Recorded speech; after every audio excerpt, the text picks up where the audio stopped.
பேர் வச்சாருல வேலைக்காரி, அந்த பேரில் இருக்குது புரட்சி, மொத்த புரட்சியும் அதில் தான் இருக்குது. வசனங்கள்: வசந்த சேனை, வட்டமிடும் கழுகு, வாய் விளக்கும் ஓனாய், வளைக்க துடிக்கும் மலைப்பாம்பு.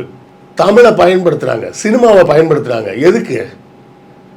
அப்போ தான் எல்லோரும் மாறுறாங்க. அவன் தான் உன் கையில் பெரம்ப கொடுத்துருக்குறான், அதுவே உனக்கு புரியலைன்னு. நல்லா யோசிச்சு பாருங்க. ஒரு காலத்தில்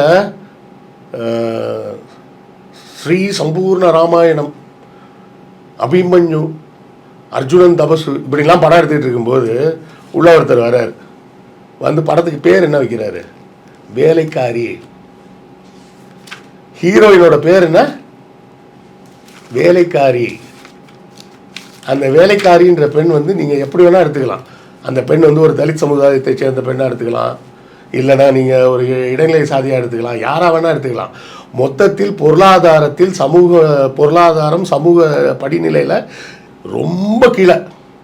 அவர் அதுலேயும் கவனமாக வைக்கிறார். வேலைக்காரன்னு வைக்கல. வேலைக்காரன்னா கூட அவன் வீட்டில் போய் பொண்டாட்டியை மிதிக்கலாம்.